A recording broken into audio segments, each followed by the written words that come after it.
All right, welcome to Dune Redundancy, the only podcast where you can hear all latest in television and entertainment news with too many hosts with exactly the same opinions. I'm one of those hosts, David Allen, and another one is John Berwick, and the third one is Kyle Bridger. We are definitely Dune it. I messed up that pun. Oh, all right, whatever.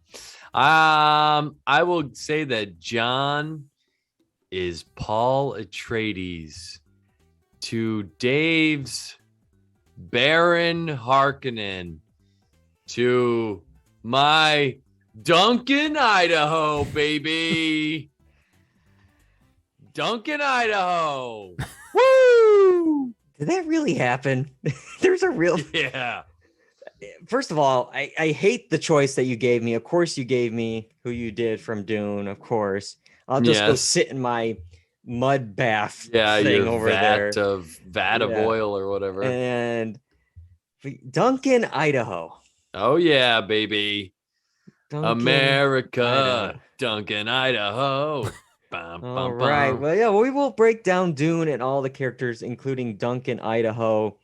And then we're going to talk about a real American treasure, Larry David. Curb Your Enthusiasm, the premiere, we're talking about it. And then we have a little bit of a quick check at the end about what we do in the shadows because stuff went down. But before we get to all that, this first segment, John, what is it? In and Out Points. In oder out. In oder out. In, out. Yes, it is in and out points. Our first one. Netflix has been a big topic of conversation these last few weeks, but tonight we're going to talk about a change that they are making that's going to last for years or until they change their minds again. We're talking about how they do viewership data. Instead of counting a view as just sampling 2 minutes of a program or movie, which they've done since 2019, Netflix will now report the total hours viewed within 28 days of release. So the total hours of a program that people are watching, they're going to compile all that up, add it up within 28 days of release, and then report that number.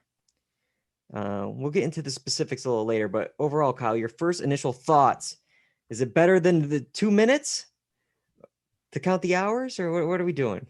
I just think it's funny that they can move the goalposts wherever they want to count whatever they want. I mean, honestly, who cares at this point? Because we don't know what the ratings are in general. It's just, if you can switch it and move it whatever way you want, you're obviously going to move it in a direction that's going to be favorable to you.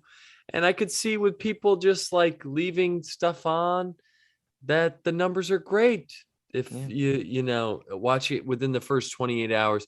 And if I mean, Netflix is a streaming service, so it makes more sense with that when more people can just tune in whenever they want and tune out. But if you were working from an advertising perspective, they've got the 7-day delay, because if you're looking at it from an advertising perspective, it's like doesn't benefit them watching 21 days later. We want the viewership now, and we want it all there at the same time. But I guess for our purposes, it lets us know how popular the show is based on how much viewership is happening within that time frame. Yeah, you bring up the point of them kind of shifting the goalposts and making it seem more favorable. This is like, I would always see this with movies and their the promos that they would release like the weekend after release. It'd be like the number 4 movie in America, but then they would say it's the number 1 animated comedy film. It's like, well, that's true. It's the number 1 it's the only of that one category, but it's the only one that came out that week. Like, if they can, and that's what they're kind of doing here. It's definitely, I think, better than the 2-minute random sampling rule that they came up with, because that means nothing.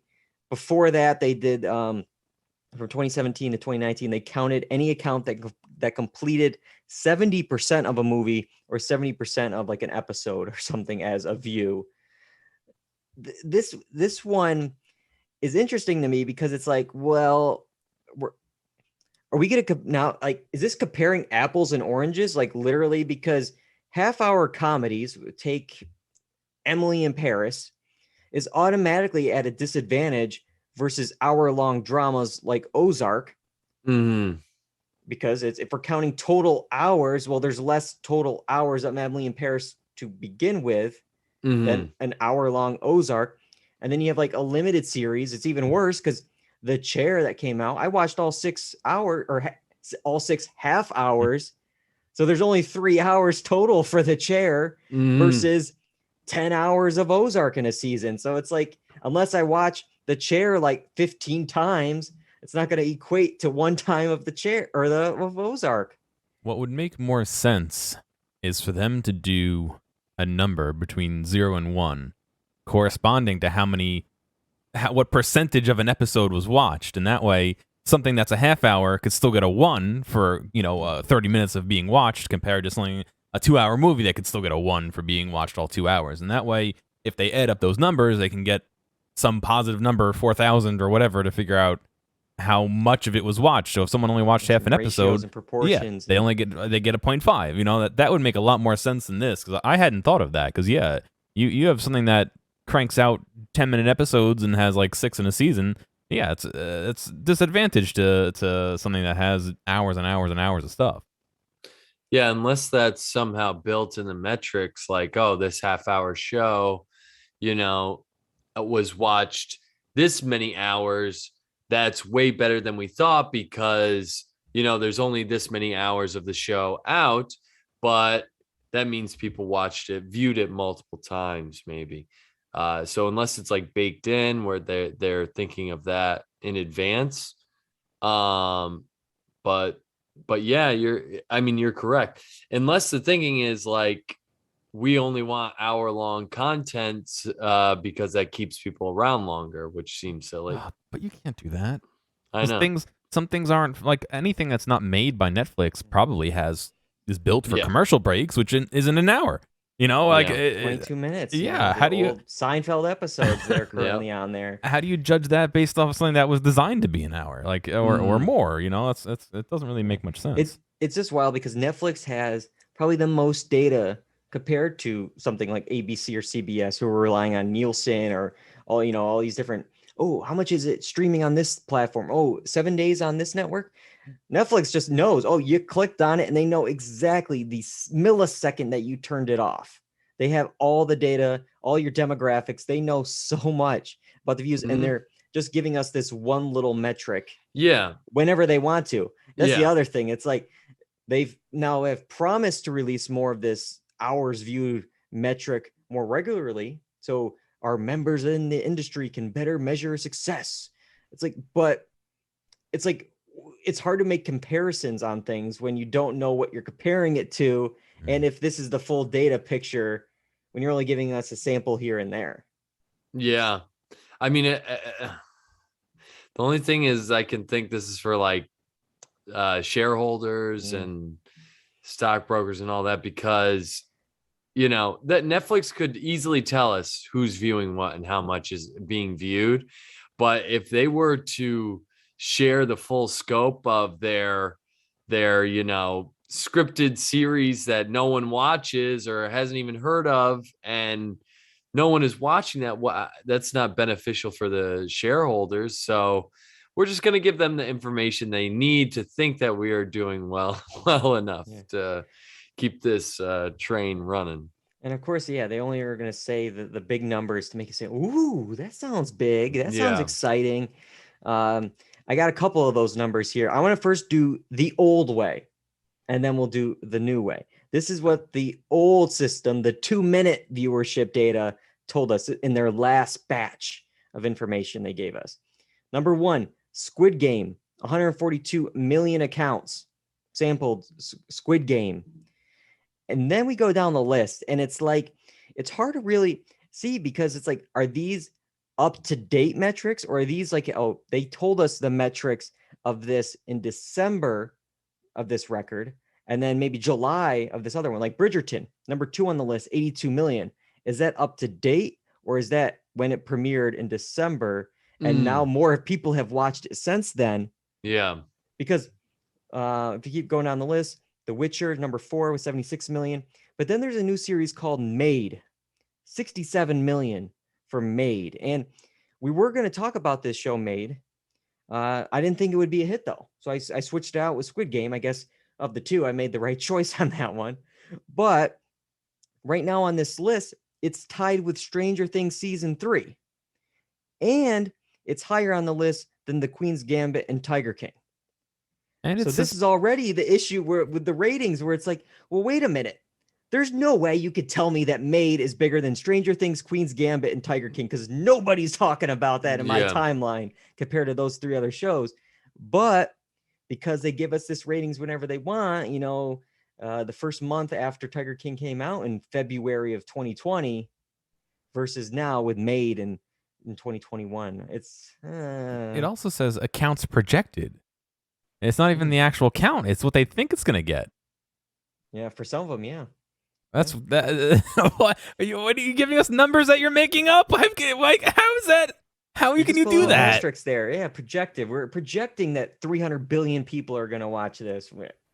Maybe, if we're lucky, if it all works out, the algorithm. I don't understand. I mean, at the end of the day, they can make this whatever they want it to mean, and it's only going to be in their favor to highlight their shows in a decent way. But I mean, they could do it by minutes watched, and that's going to make a bigger number. Yeah, I know. 3 trillion seconds. Yeah, I know. Wow. It's like, all right, calm down. You know what I mean? Yeah. Well, you talked about like the minutes and the new way, the hours way, the new model. Bridgerton is the biggest officially by Netflix. They're saying 625 million hours consumed, followed by Money Heist Part 4 and then Stranger Things Part 3. The one that's not on the list that Bloomberg unofficially noted, they're projecting that Squid Game has had 1.4 billion hours in 23 days. I think these are based on a longer time period. So Squid Game's not in this batch, but I'm sure give it a week or two, Netflix will make that number and put it on the list. Yeah. Well, also Ginny in Georgia. What is that? Number 10 on the list. It's big, Kyle. We got to be doing a catch up, I think. You know what I would love? Like in Europe where they have the bandwidth usage laws and they just... so we see here 625 million hours. That equals this amount of bandwidth. You owe us this much in taxes. Yeah. Talk about a real Money Heist. Money Heist is number 2 and number 9 on the list. Part 3 and Part 4. Wow. We got 13 Reasons Why. A lot of the same shows. Interesting. I partially through it. It's interesting. Which one? Money Heist. Really? Okay. Yeah, it's all right. Maybe we have to check it out. Maybe some of those Isn't shows... a heist of money though? So it's like dual redundant heist. A heist, you can. I guess you can steal anything via heist, right? You can steal gems or a car or download movies legally. I mean, that could be anything. That's fair. That's fair. Yeah. All right. Well, we'll see if any of these shows are on our next list, because the BBC Culture wanted to figure out what are the greatest TV series of the 21st century.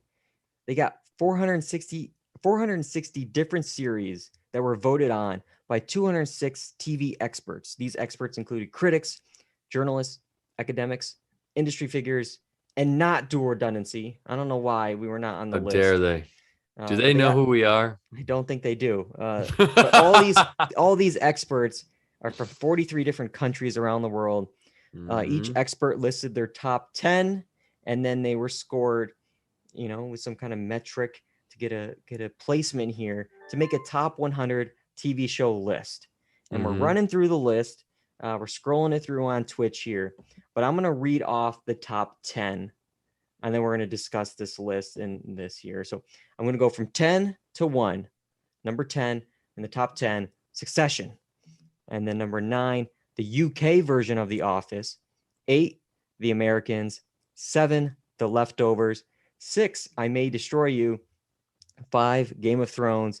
4, Fleabag. 3, Breaking Bad.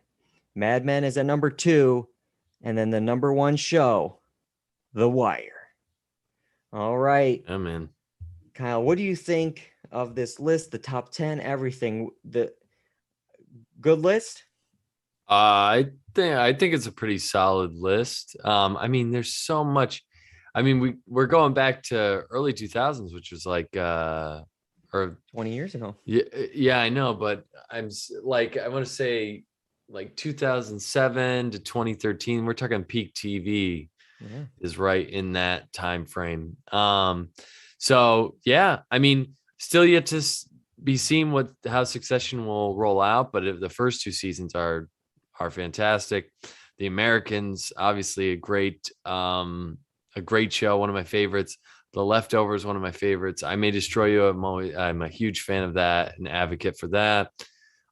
Game of Thrones had its ups and downs, but overall, you have to say it's one of the most iconic series of all time. And Fleabag is very, very good too. It's one of those shows that I binged. Very clever writing. And Mad Men is my favorite show of all time. Wow. And Breaking Bad, is we're still seeing the remnants of Breaking Bad, and that's still good. So that just goes to show you how good that show was. And I've still never seen The Wire, but everyone We always tried talks the about pilot it. one time, way back when, Kyle, Yeah. you and me, and we just couldn't. It was a lot. There's a lot going on. Yeah. But one of these days, I'll get to The Wire as well. Yeah, I like a lot of this list. Succession, Americans, pretty much all the shows that you were mentioning. Personally, Mhm. for me, it's been a while since I've seen Mad Men, but I've rewatched Breaking Bad a few times. I really like Breaking Bad, so that maybe would be a smidge higher for Mhm. me personally. Mhm. John, what do you think of this list in the top 10?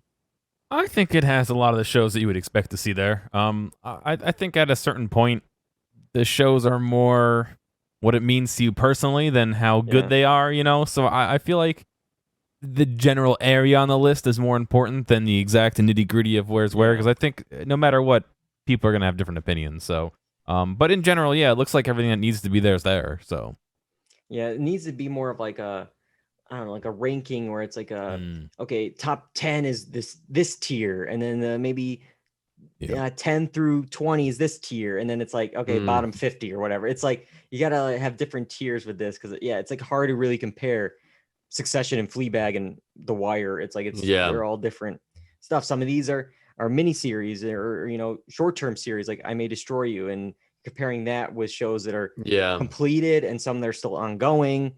Mm. Some other ones I want to run through, some other favorite shows of mine that I saw on the list.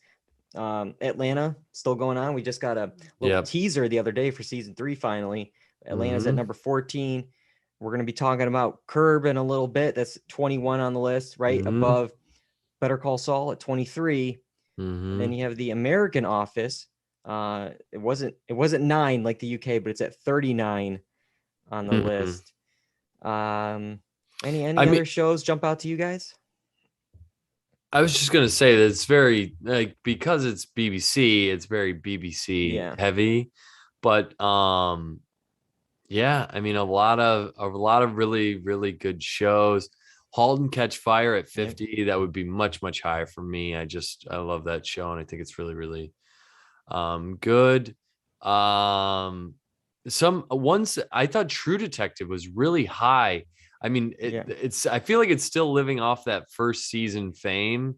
The second season was not good, and I think you like the third. I couldn't really get into it, and I think I was also just so hurt by the second season that I wasn't ready to fully trust to go on that ride again for season 3. But yeah, it's like when you have a show like that, when like Hannibal, also 3 seasons, is number 97 on the list, and I think there was some.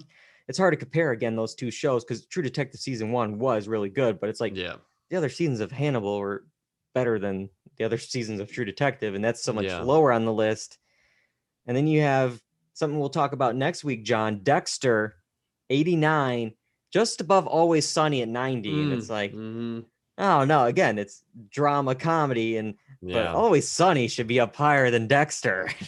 Dexter had some good stuff in a couple of seasons, but man, there's a lot more misses in Dexter. But yeah, I will say there's one on here that I didn't didn't see, and it's a BBC show, and I think it's one of the best comedies probably of the 21st century, is Catastrophe. Catastrophe, I really liked Catastrophe. When I still there's still lines from it that I remember, and I think it's a really, really clever show. Yeah, I'm looking on the list.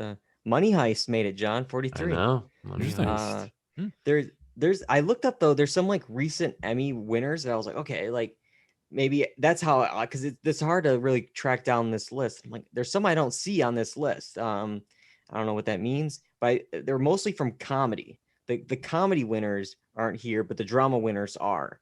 For comedy, Ted Lasso's not here, and it's like, well, Schitt's Creek made the list. Maybe it's just because it's been so recent. Marvelous Miss Maisel, not on here. I don't see Modern Family. Maybe I missed it, but that won quite a few Emmys. Meanwhile, it's like hard to compare because it's like you have like OJ Made in America on this list, which is like, okay, is that a show, a movie, a documentary? Like what? Catastrophe. I do see Catastrophe on here, Kyle. I'm scrolling now. 96. I scrolled too quickly. It made the list. Oh, there it is. Yeah. All right, good. It should be higher then. Yeah, it should be higher. I think it's really good. At first, I was going through a list. I'm like, where the hell is The Sopranos? That's a snub. And then I remembered 1999 was the premiere from our 90s draft. And this is of the 21st century. So I guess it didn't make the cut. Yeah, there's some interesting choices like Crazy Ex-Girlfriend. Yeah. Some older HBO stuff. Yeah, it's interesting. It's interesting what they have on here. Yeah, because it's also wild. It's like, you get some shows like Mindhunter is like 79. But then again, you go back to like True Detective 31. It's like, I think Mindhunter, it's like it gets down to personal preference and but there's some like random ones. Really, that one's higher than that, but probably just how it all worked out with their tabulations of ranking. But all right, I could tell you one show that's not going to be on this list because it's not going to be going forward. Recently we discussed the WandaVision spinoff featuring Catherine Hahn, and Hahn was already had another series ready to go in development. She was going to star as Joan Rivers, and when I say she may have had this, she's not going to have it anymore because last month, Variety reported that The Comeback Girl was in development at Showtime. It would be produced by Warner Brothers TV, Atlas Entertainment, Berlanti Productions. All the productions were there. Hahn would star as Joan Rivers. She executive produced. Greg Berlanti was going to direct off a script by Cosmo Carlson. All the pieces were there, Kyle. It was ready to go. We were missing one thing, though. The life rights of Joan Rivers. Just that pesky little life rights of the person that you're making your show about. Just that thing that you need. The one thing that you need to make a show about Joan Rivers is the life rights of Joan Rivers. They missed that part. The only thing I can think of is maybe they were trying to pressure whatever the estate of Joan Rivers to get the life rights. And they thought if they put all the pieces in place that would kind of put the pressure on to get the life rights, or maybe they thought they could nab them if they had all the pieces together. That's the only thing I can think. Otherwise, I don't know how it works. But to me, from what I remember, is you need to have the thing in order to be able to pitch it. How can if I could just go in and I could pitch anything, right? Like, well, I'm gonna call up Netflix tomorrow because I have a show. It's like there's like this boy band from overseas. It's like it's a group of 4 and they're become really popular and they come over and they perform on the Ed Sullivan Show and then they just become wildly successful. And I got all the music. We're gonna play all the music just like that. I don't see any issues with this. The Beatles I don't think would care. I'd be fine with it. I think I can do that, right? Like, go for it, man. Let me know how it turns out. I mean, I got a script written. I got so-and-so claiming they're going to direct it. What else do you need? Like, I just don't know how it got to this point. Like, it's just, they're sitting in this meeting and that'd be my first question. You got the rights for this? No? Okay, well, come back when you do. Yeah. Yeah. We're not going to make an article about this and how we're signed on and we're paying you money to make this when you don't have the one thing you need. Mhm. But Yeah, like I said, the only thing I can think of is that they were hoping this would pressure them into maybe signing the life rights away. It's like one of those things where it's like, well, this actor's not going to sign on unless you sign on, but we can't tell you that because then they'll ask who's It's a game of attached, and chicken. it's like, Yeah. yeah, it's like this ridiculous, stupid game that they're playing. and it's like, well, they could do an unauthorized version of this, but if they went that way, they wouldn't be able to use her jokes, her catchphrases, or anything really from her estate. So it's like it'd be pretty hard to do a autobiographical show on a comedian without her jokes and catchphrases and like Yeah. it's just like, well, what's the point of that point? It's just like, oh, you could, yeah, it's Moan, whatever, and he just like changed the name, Yeah. slightly, make it rhymes with, but Mm-hmm. yeah. Yeah, dude, this sounds like a mess. I don't know. It's wild. It's just wild how like I think it's wild to us because we know how we think we know a little bit about how the industry works and how it even gets to this point, considering all the hoops they have to go through. But as we know, cutting corners. Just the things get moved around depending on who anyone is. So, who knows? yeah. Who knows? Who knows? Well, that's all we got for In and Out Points this week. We have a movie and a show to talk about, both on HBO Max. In order to talk about them, we have to go back. Send us back. In time. We're back, baby. Gotta get back in time. Dune. Here we are. It's October 22nd, 2021, and that's the date it dropped in theaters and on HBO Max. Directed by Denis Villeneuve, this sci-fi adventure. There's no way it's pronounced that way. What do you mean? It's not. I don't Isn't think it's Dennis- Dennis. It's not Dennis. I think he's French. Is it Villeneuve? I think it's Villeneuve. I think. No way. All right. All We'll fact check. We'll do that after the podcast. We'll add a clip at the end of it. See what it is. Directed by Dennis, this sci-fi adventure film is an adaptation of the 1965 novel and follows Paul as he and his family are thrust into a war for the dangerous desert planet covered in spice. All right. We all saw the film. Let's start off with John. What did you think of Dune? I enjoyed it. I thought it was a good movie. I know we're probably going to discuss this, don't understand why it was so crazily hyped. It was a good movie, but this isn't to me, I know Hersery, it's not a generation defining movie. It's not the blockbuster of the decade. It's not the blockbuster of the year.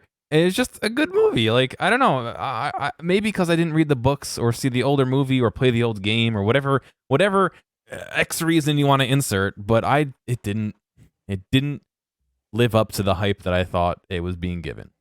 But other than that, yeah, I thought it was a good movie. It did feel like simultaneously that it was a little long and that they kind of didn't do a whole lot. But besides that, yeah, it was a cool sci-fi movie.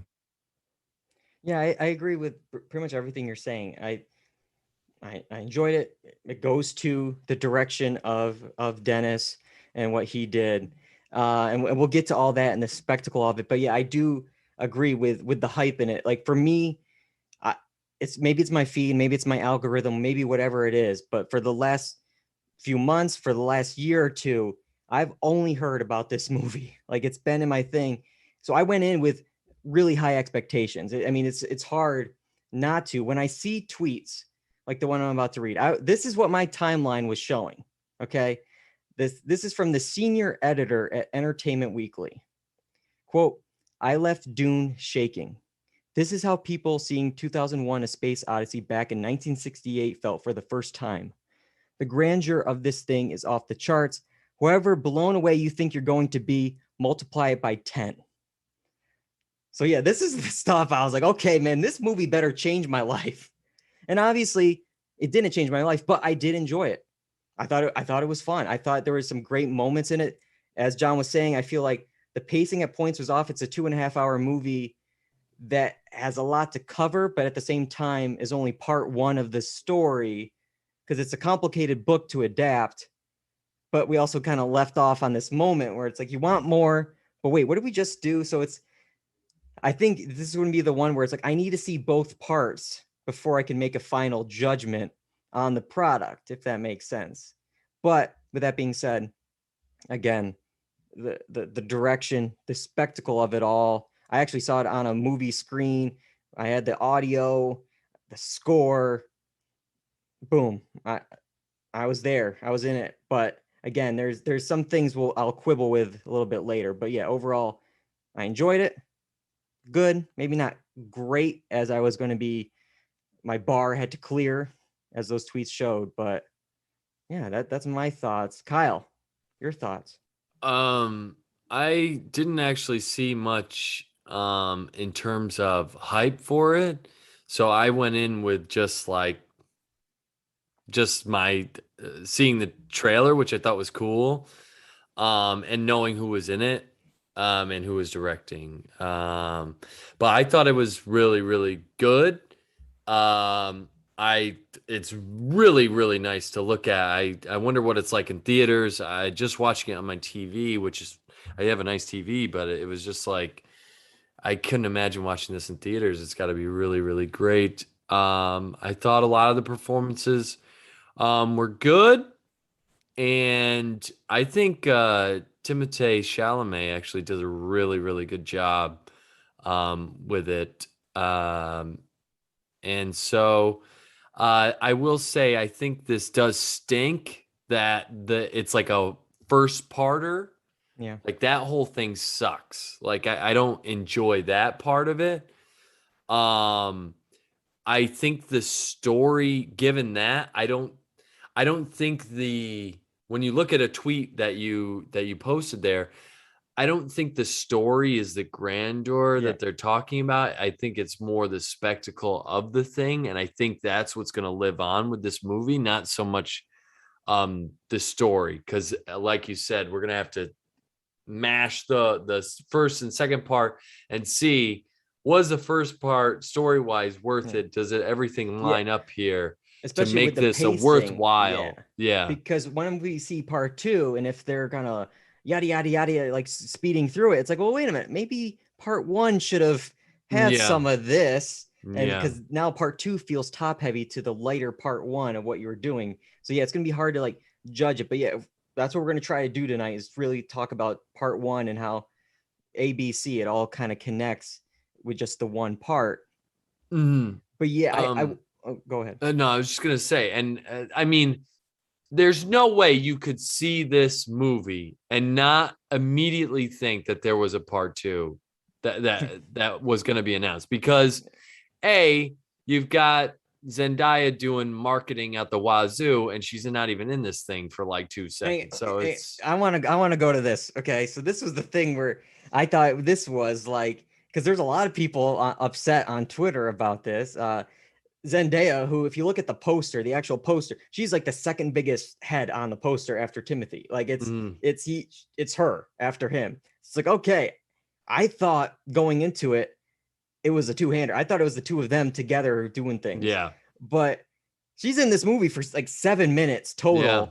And obviously, I guess she's going to have a much bigger role in part two. But yeah, she did like every campaign stop with Timmy. It was the two of them together going on the Tonight Show and this and that. And I'm like, okay, I'm expecting them to be the duo throughout the movie. And it's like, oh no, she's there. And like, I saw this one tweet where it's like, she was doing like a perfume ad, because it's like that, like the slow, silent talk with the sunrise. And it's just like, okay.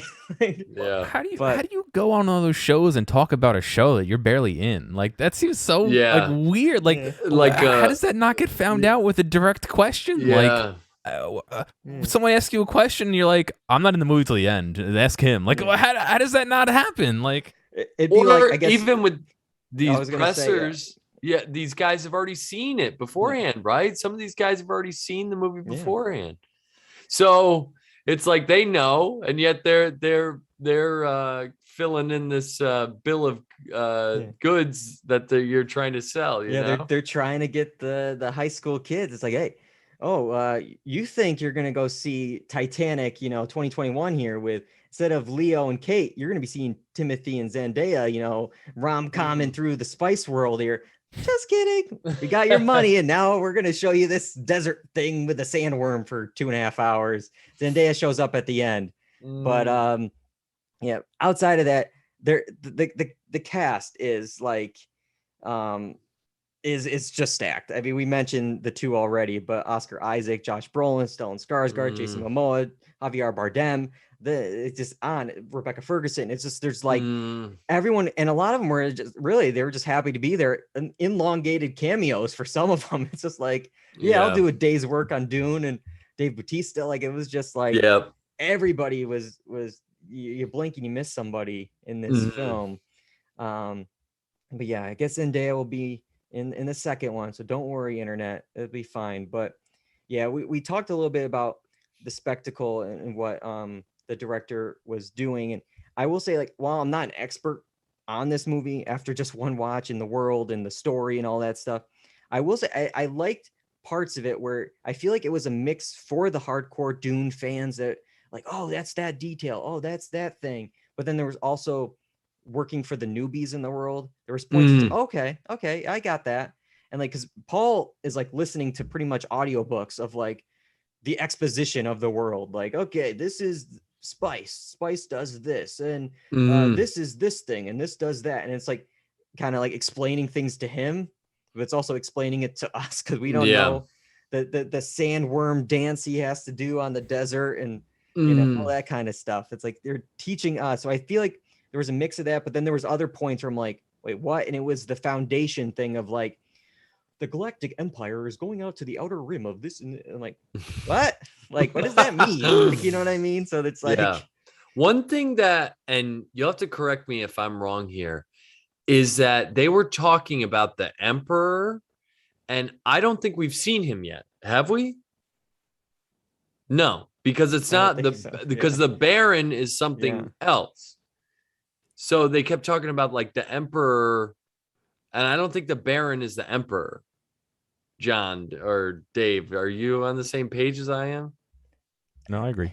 I think there's an overarching somebody like, bigger that we haven't seen, but I'm not sure. Yeah, it's like, they're starting off small, and then the next movie is we're gonna see whoever this is, because Dark says we have not seen the God Emperor of Man. So okay, that's what I thought. And so what's interesting to me now is that Rebecca Ferguson's character is part of this religious type cult, and they facilitated the downfall of her son and her husband's empire,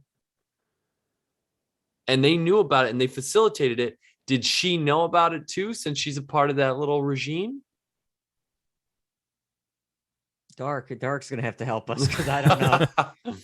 Again, it's one of those things where it's like, like the story maybe was the hardest part for me to really connect with. Yeah.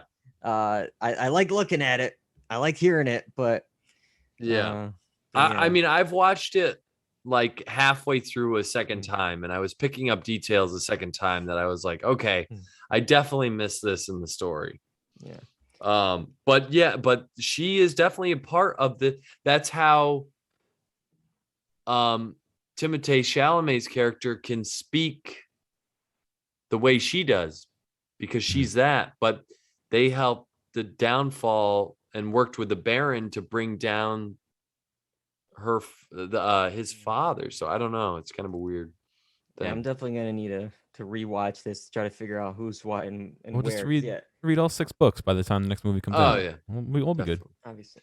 So also I'm sorry, we're getting into the mechanics of the science fiction here, but what I thought was interesting was the reason kind of guns are obsolete is because of the shields, right? Yeah, that was I think a cool piece of CGI world building that they did was these shields, and you kind of And also, I wonder if it's also kind of got around with some of the violence because it's a PG-13 movie. Yeah. So when we're seeing these whatever throat slices and stabs, we're not really seeing blood. We're seeing the red shield kind of illuminate around them. So they kind of got around the MPAA or whatever to get a PG-13 rating. But I like that kind of addition, like the body shields, because the world made it felt whole and complete. Yeah. But this is where I'll say it's hard to, when watching it, it's not a fault of the movie because it's hard to compare it to stuff while created after Dune the book came out before the movie. Because there's lots of parallels, obviously, to Star Wars, but there's no Star Wars without Dune. But obviously, we've all seen Star Wars before Dune. So it's like this hard thing to compare to. And then for me, it's like the story just feels kind of the savior, the chosen one story that we've seen so much before, whether it's Luke Skywalker or Neo in the Matrix, or even like Harry Potter, where it's like one scrappy underdog boy is actually the chosen one, and he will change the world. And it's like you've just seen that formula so many times that it just feels redundant at this point. And yet Dune was the first, but it's coming in last here. So it's like it's hard to really compare that, but it's something I can't unsee because I've grown up with all these franchises that have the same storyline of I gotta get off this desert planet to be the Jedi Master, and and this might be a red herring, but the Messiah might not be Timothée Chalamet because Rebecca Ferguson is pregnant with another child, right? And they just know that it's coming soon, so they think it could be him, but they're not sure that it might be him. Just like how it might have not been Luke, maybe it was Leia the whole time. Maybe. But I want to bring up, like coming soon, the sequel here, because for months before this, all everybody wanted to talk about was, will there be a sequel? And to me, it's mind blowing when I was doing some research with this, how ballsy they were with this kind of production. This is a blockbuster that they spent over $165 million on, plus whatever advertising, which I'm seeing over $100 million just there because they had to do it multiple times with multiple release dates. So this is a $300 million adventure that they're doing for one film. Contracts were only secured for part one. Yet in the film, there's flash forwards, and we're kind of seeing him see the future. So we're seeing part two. And we get the line from Zendaya, it's only the beginning. And even they added in the part one on the title card. So it's like, can you imagine? Because there's been so many films. I recently watched a film and it was like, you think it's the start of a franchise and they're clearly setting up a sequel in that last moment. And then it's like, it's a box office bomb and it never happens again. Yeah. Can you imagine?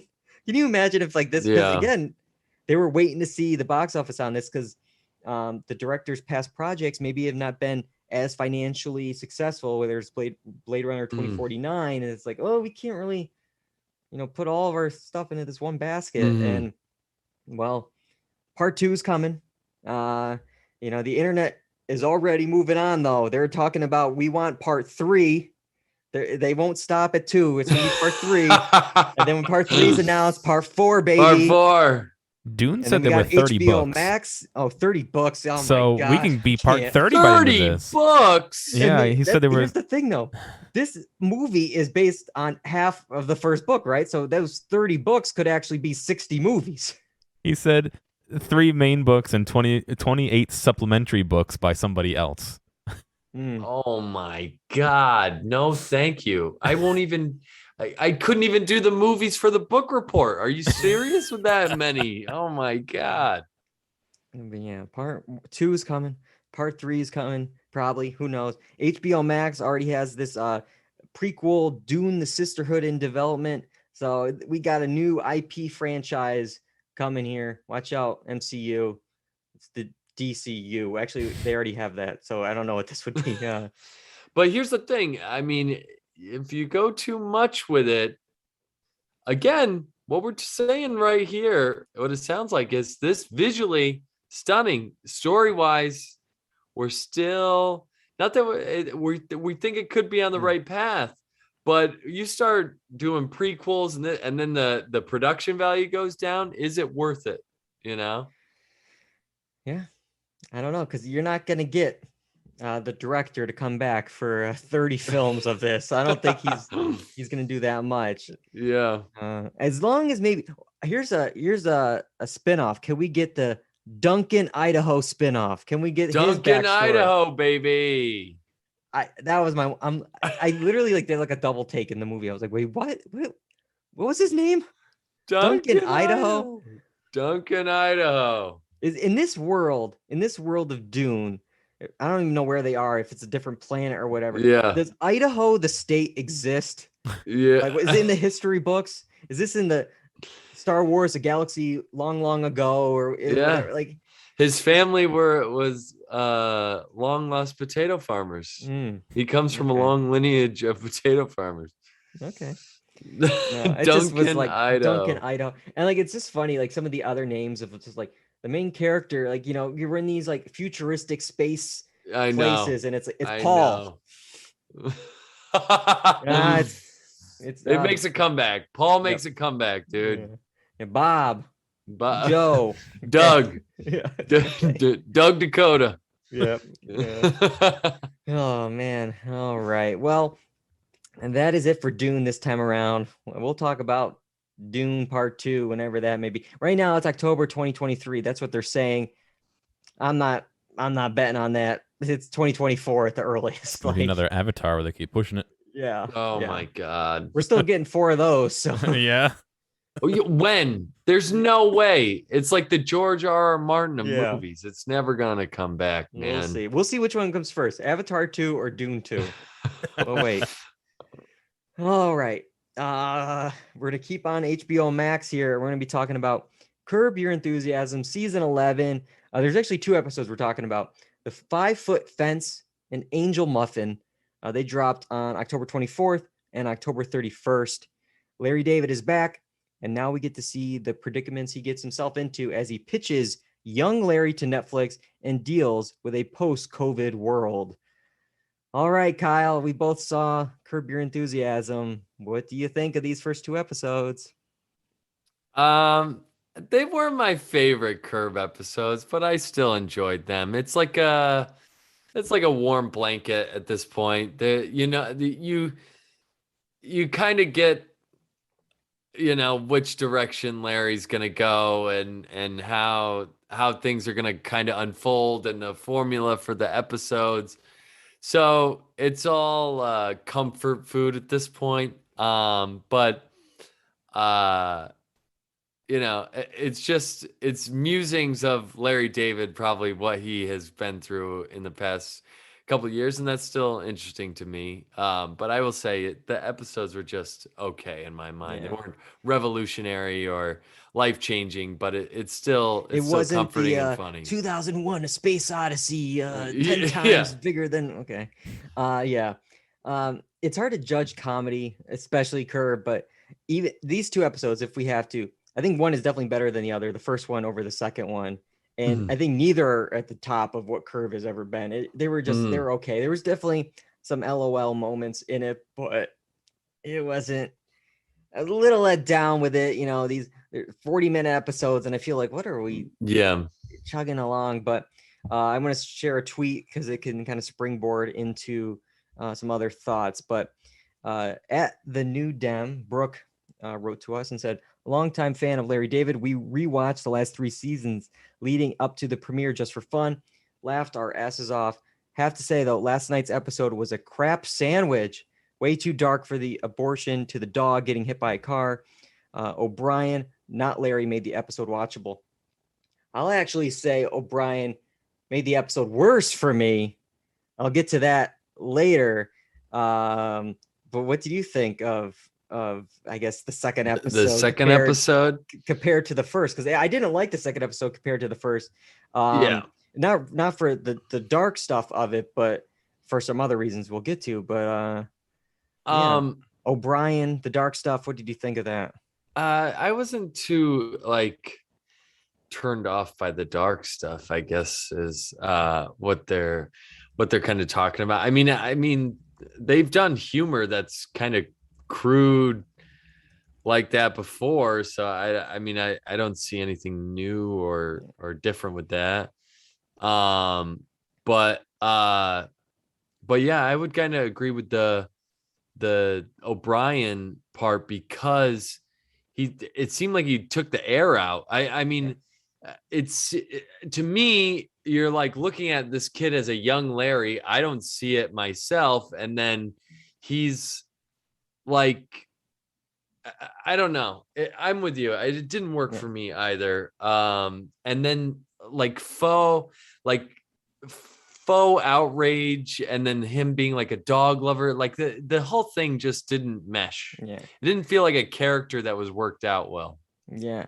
Dylan O'Brien goes to this, or he has a concert, and immediately I was like, it was over the top, the way he like trying to be like this rock star, but like these weird dance moves at first, and when he was drumming, he had like this weird look on it. It was just like way over the top. It just took me completely out of it. And then some of the things that he ended up saying also was like, it actually leads to my thing with Larry. And I'm wondering if I'm just getting older, or is Larry more and more right?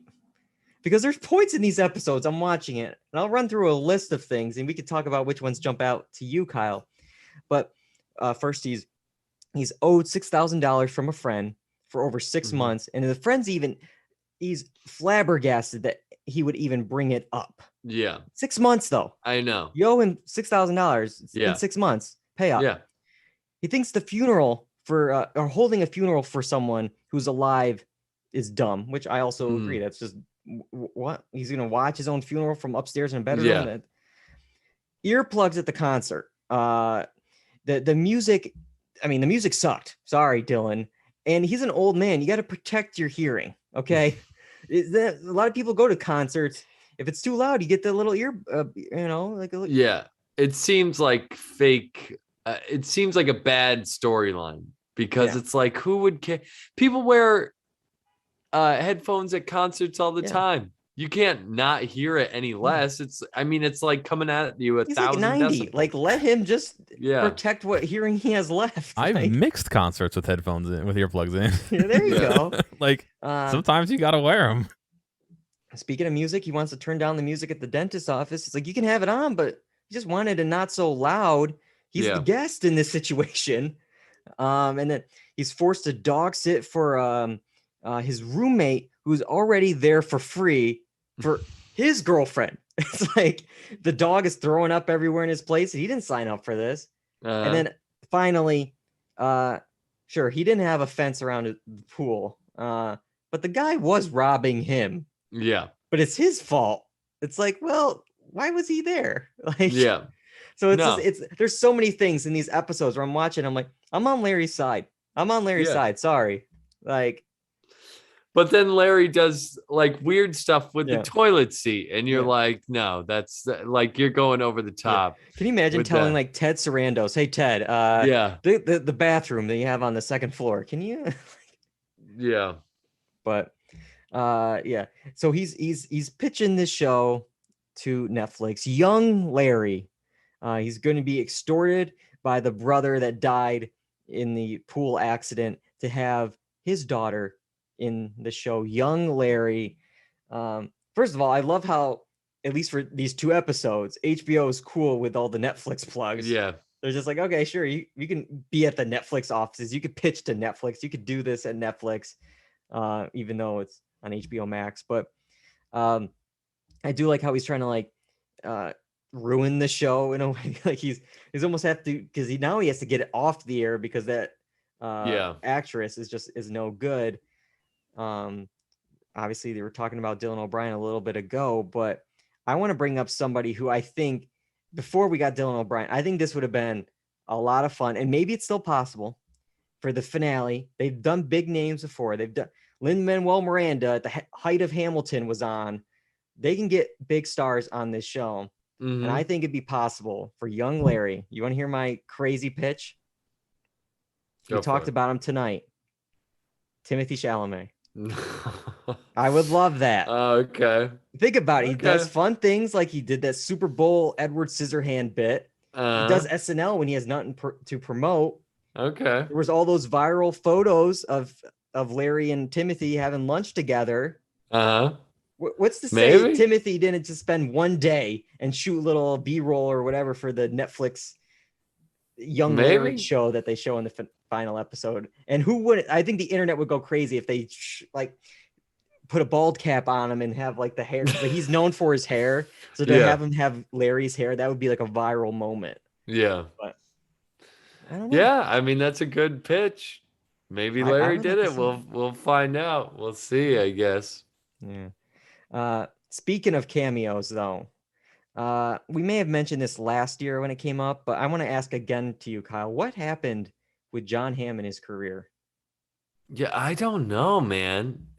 He used to I be in things. Yeah, Like- I think wasn't his thing was like I think he wanted to go more comedic and everyone was like he didn't want to be pigeonholed into being Don Draper, you know, for the rest of his life, and he considered more himself more of a comedic actor. But it's like, dude, you're so good at it. Why not I choose a role that's like that? I don't know. I mean, 'cause now he he's been just in shows up movies every as now and himself again. like once a year in Curb. Yeah. Just himself, and it's like he was going to be in this movie that like Larry David was talking about last season, and he was going to be Larry David, and that storyline was just dropped, and it's like they're doing this young Larry one instead, and it's just like why is he even in this? Like I like Yeah. him, I like him as an actor, but I just feel like, man, what has he done? Like he Yeah. was, gonna do stuff. Yeah, he's lost a little bit of luster. It's been a minute or two since he's been in something substantial. And one person that hasn't lost any luster is Willie Nobody. I'm talking about Leon. I really hope he doesn't like kind of leave mid-season or at any point to go on this Europe trip he keeps talking about with Mary Ferguson. I don't want a B storyline with him. I want him and Larry together, more Leon. That's what I need. I don't need him going off by himself doing something. They are great together. It's that how that match happened is fantastic, but every time they're on screen together, it is great.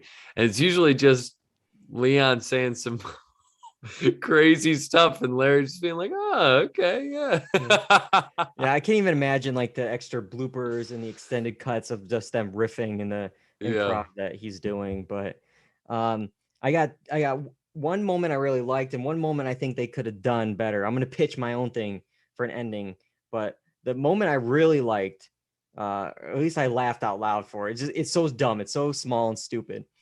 But there's a moment when they're talking with Dylan O'Brien, and it's like, name one restaurant where you can eat outside with your dog. Just name one.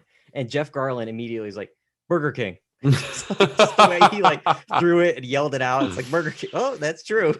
I just like that moment. But then one moment I was like, I think could have been better. Some of the endings this season are not what I expected. Yeah. Both times we get the theme playing in like different ways, whether it's like the concert or like muffled with the earplugs.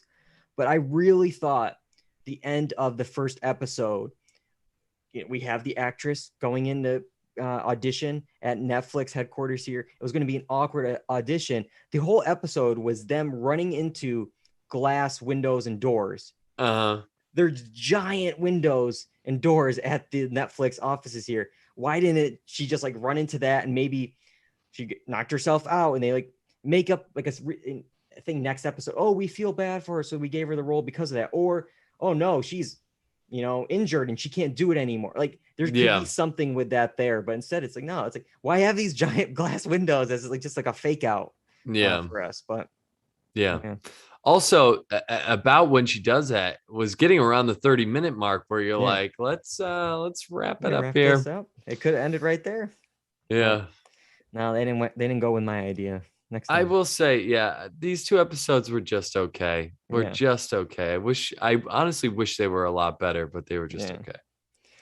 Yep. And it's tough because I feel like this season is kind of like what we're talking about, like with Dune. You got to see the full picture before we can comment on the season. Because at least, last season, there's like 1 or 2, 3 episodes that really stand out, and the rest are kind of okay. And I'm hoping we get some of those this season that are just like, boom, home runs, knock them out of the park.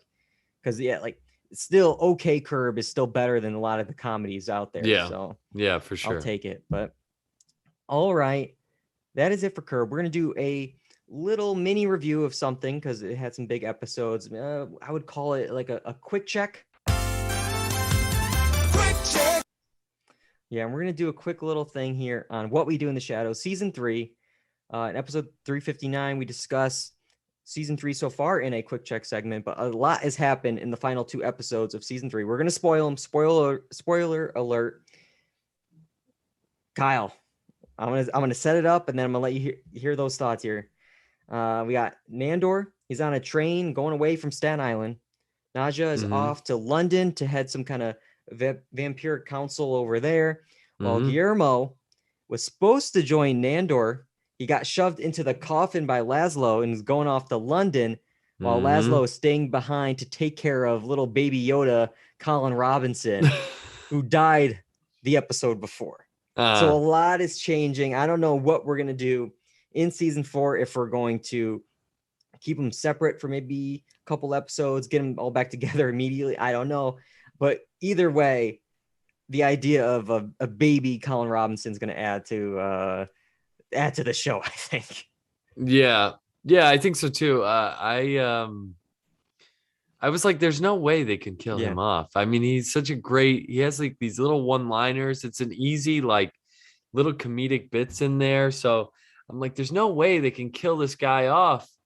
So I wasn't surprised to see him manifest back in some way. Just it's interesting to see that he came back as a little tiny baby. But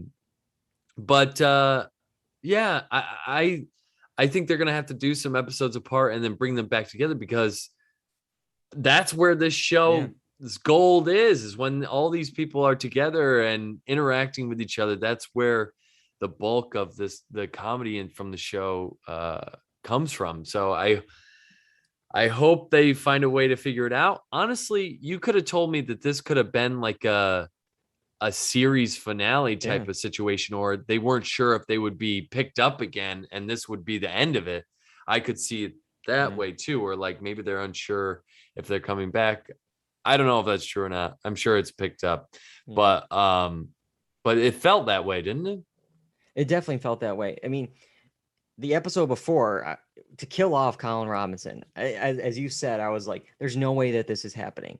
And then I started the finale episode, and then I remembered the theme song, and the theme song is like, stay dead, stay dead, stay dead. You're dead and out of this world. And it's just like, like, I don't think they would do that though, because Colin Robinson really makes the show, but it's obviously like the 3 are more important characters with at least the world that we're in. But I'm glad to see him come back. But yeah, I think we're gonna get a couple episodes of either them apart or like the A storyline of Nandor doing something, traveling, and then we're gonna get cut to them taking, the Laszlo taking care of the baby. It's like we're gonna get that for a little bit here, and then they'll all come back by like the 2nd or 3rd episode or something. It's you need them together. It just works that way. Yeah. How did you feel about the season overall? I felt like the second half it like died down a little bit for me. It didn't have the same punch.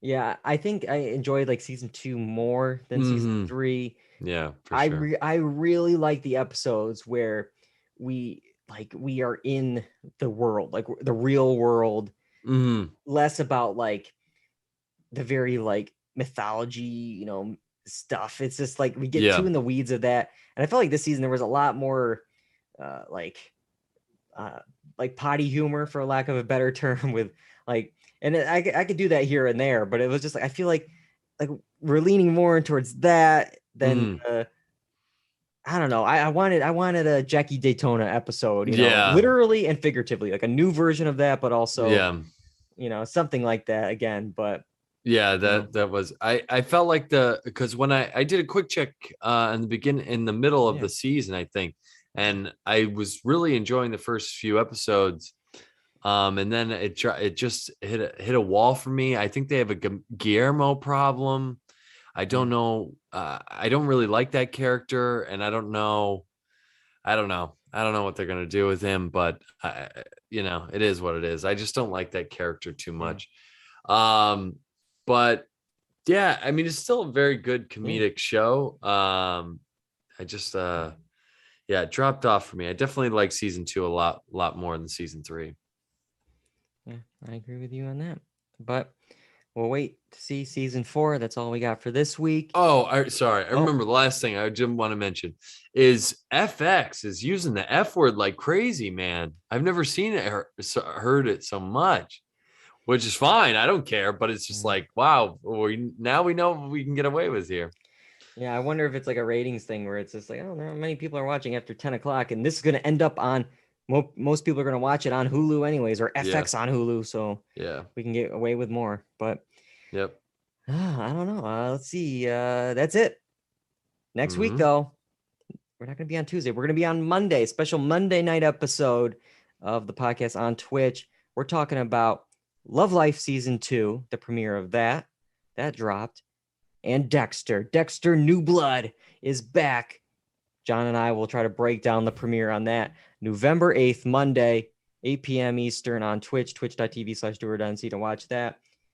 You can also find episodes on YouTube, Apple Podcasts, Spotify, the blog, dualredundancy.com, and we're all over social media, Facebook, Twitter, and Instagram at Dual Redundancy.